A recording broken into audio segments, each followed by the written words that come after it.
não fazer da mesma forma aquilo que você já faz sem tecnologia, quer dizer, fazer diferente, né? Aproveitar a oportunidade que a tecnologia dá. Então, fazer diferente.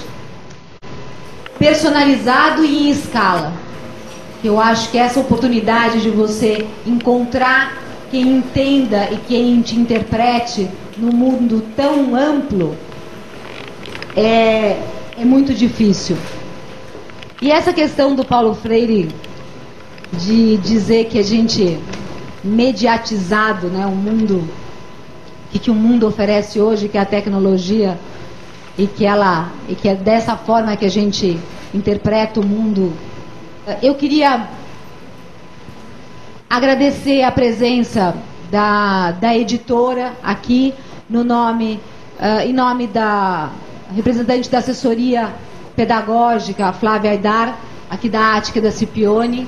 Agradecer que você pode dar tchau ali para a câmera. E do gerente comercial nacional do Valdemar e toda a equipe que está aqui. Obrigada, Valdemar, que está aqui representando, e todo mundo extremamente interessado em conhecer o resto do grupo todo que vive a tecnologia. Eu queria, antes de abrir também, em nome de tantas pessoas, agradecer, usar dois nomes de dois amigos que estão aqui da educação e do jornalismo, para agradecer a presença de todos aqui. Então vou, em nome do professor Fernando Almeida e do jornalista Paulo Marcum, agradecer a presença de vocês novamente, porque eu vi que chegou mais gente e eu estou super contente com a presença de todos aqui. Então, a gente vai abrir para perguntas. Vamos começar online, vamos começar por aqui. Olá, Renata Aquino, do Instituto Crescer, da PUC São Paulo. O professor Eduardo Chaves falou que iniciou, que lembra quando ele iniciou coautorando um livro com o Waldemar Setzer, né, lá nos anos 80. E eu queria saber se a gente teve uma evolução no discurso das tecnologias para a aprendizagem desde esse momento. É interessante que houve uma evolução. E essa evolução foi, em parte, pautada pela tecnologia, em parte pautada pela evolução do pensamento pedagógico, das ideias pedagógicas. Eu acho que em 80, quando eu escrevi aquele livro com o Valdemar, o computador ainda era um equipamento isolado. A gente não imaginava nem utilizá-lo em redes locais dentro de um prédio apenas. Em pouco tempo, com o surgimento da internet, a popularização da internet, a rede começou a se tornar importante. E essa foi uma evolução significativa que colocou outras coisas na pauta. Antes de a internet aparecer, antes da web aparecer, a gente pensava em software pedagógico, em fazer coisas que pudessem ser usadas na sala de aula, o professor aprendendo a programar para fazer software que pudesse ajudá-lo no desenvolvimento dos conteúdos, os alunos aprendendo a programar com logo, etc. Acho que a internet chegou e colocou uma nova agenda, a gente começou a discutir essa abundância de informação que a gente de uma hora para outra passou a ter e que substituiu a escassez, a dificuldade do acesso, etc. Eu acho que o que nós temos hoje é, de novo, uma pauta diferente.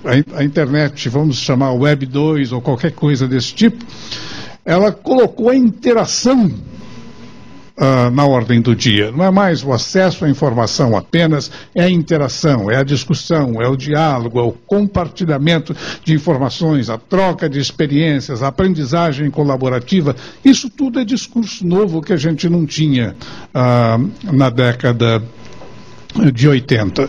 Eu acho que ele foi, em parte, possibilitado pela tecnologia, mas, em parte, ele seguiu uma certa lógica do pensamento pedagógico que evoluiu junto com a evolução da tecnologia. Agora, a tecnologia está sempre na frente, né, da gente. Eu acho que ela aponta direções, algumas são seguidas, outras às vezes ficam de lado, mas eu acho que essa aprendizagem colaborativa, a interação, o diálogo, esse aprender em comunhão, como dizia o Paulo Freire, uns com os outros, esse aprender horizontal, o aprender entre pares e coisas desse tipo, esse é um discurso que foi possibilitado pela evolução tecnológica e que do qual a gente nem cogitava ali nos anos 80.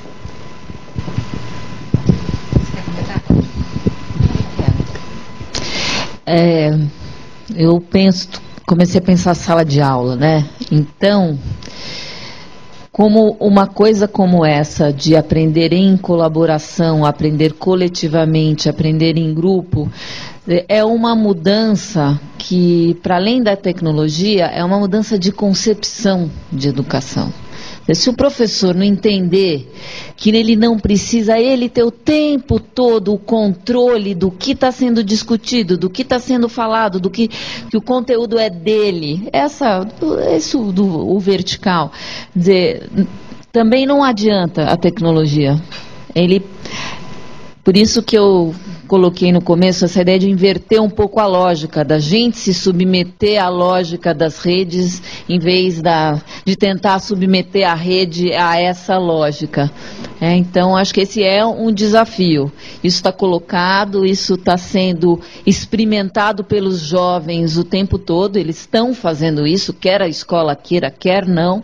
Então, resta saber como a gente vai aprender com isso e vai lidar com isso. Acho que isso é uma questão importante para os educadores. Tem uma pergunta online aqui, que é do Flávio Luiz. E o Flávio Luiz pergunta, e eu acho que veio meio em linha, como é que a gente lida com o antagonismo de abrir as redes sociais e da proibição do celular na sala de aula? A escola é um espaço de convívio. Então, a gente está em grupo e tem que aprender a lidar naquele momento com as pessoas que estão lá, com o grupo que está lá, com o professor que está lá. É claro que a gente tem que se perguntar, que aula é essa? Que é muito mais interessante estar no celular do que estar em interação com os seus pares que estão ali em carne e osso, e com o professor, enfim, que aula é essa que é melhor eu ficar no celular? Então, acho que tem que se perguntar isso. A escola é um espaço de convívio real, acho que a internet é parceira, mas a gente tem que saber que tem situações que o celular, enfim, não é mesmo para usar o celular na sala de aula. Ele é uma coisa individual, ele é uma coisa de um outro momento, a menos que seja uma proposta de atividade. Aí podemos pensar, certo? É uma proposta de atividade com o celular?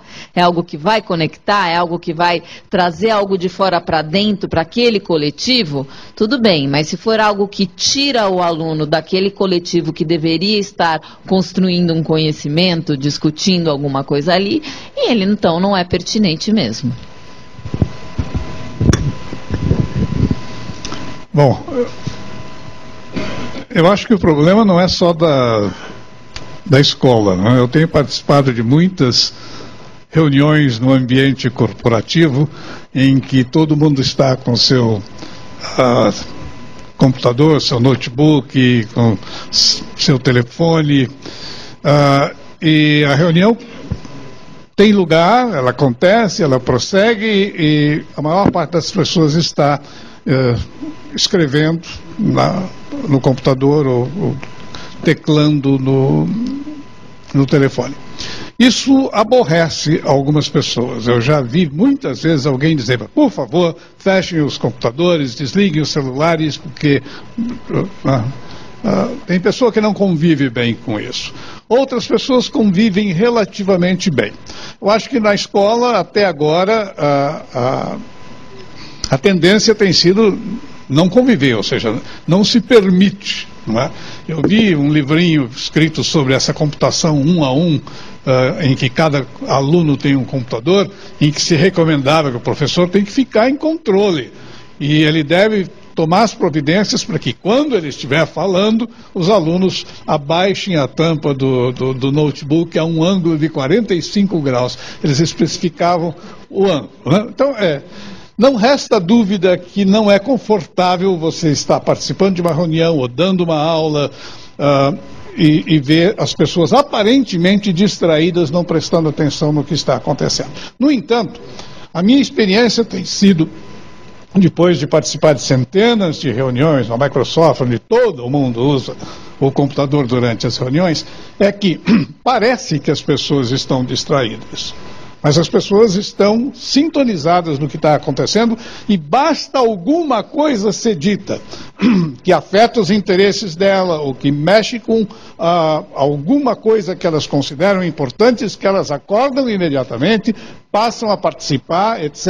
E quando a coisa vai para um lado em que não tem muito interesse para elas, elas voltam a dedicar, digamos, o foco da atenção para o que elas estão fazendo e acompanhando assim num canal secundário. Essa capacidade de fazer mais de uma coisa ao mesmo tempo, ou de focar a atenção numa e estar mais ou menos sintonizado em 2, 3 mais, é uma capacidade que a maior parte de nós não aprendeu a exercitar quando criança. Eu digo nós, aqueles que estão acima de 30, 40. Né? As crianças de hoje, os jovens de hoje, os adolescentes de hoje fazem isso muito bem. E acho que isso vai obrigar a escola a reconsiderar. Se eu posso extravasar meu 1 minuto um pouquinho, John Grisham, que é um escritor, muita gente já ouviu falar dele, autor de O Júri, O Cliente, etc. Livros best-seller que foram filmados até, né? Ele mora perto de uma escola na cidade de Charlottesville, no estado de Virgínia. E ele resolveu fazer uma doação para a escola em termos de tecnologia. Dar um notebook para o aluno, botar a rede sem fio pela escola inteira, uma conexão poderosa com a internet, com uma condição: que a escola não impusesse nenhum limite ao uso dos computadores por parte dos alunos, que eles pudessem usar onde estivessem, a hora que estivesse o que estivesse acontecendo ao redor deles. A escola, eu acho que temerosa de perder a doação, aceitou. Né? Nunca mais foi a mesma. Né? Nunca mais foi a mesma. E o uso que eles fazem não é tanto para ficar se comunicando uns com os outros, batendo papo no Messenger ou qualquer coisa desse. Eles acompanham o que o professor está dizendo. O professor diz uma coisa, eles estão lá fazendo busca e tentando verificar o que o professor diz. E eles viram e mexem e falam coisas assim: professor, isso que o senhor disse assim, eu achei uma informação aqui que não é bem igual o senhor disse, acho que os seus números estão meio desatualizados e coisas desse tipo. Isso revolucionou, só isso revolucionou. Só o fato de que os alunos podiam checar naquilo que os professores estavam dizendo mudou a escola em muito pouco tempo. Né? Em muito pouco tempo. Então eu acho que, apesar de eu reconhecer que é um assunto delicado, reconhecer que eu mesmo às vezes me irrito de ver pessoas que aparentemente não estão prestando atenção, aqui eu sei que todos estão, eu acho que não há outro caminho, porque a gente pode estar tomando nota, checando nas informações que a pessoa está passando, e mesmo se comunicando com outros sobre assuntos. Se a coisa for interessante, a gente não perde os alunos, não perde, pelo contrário.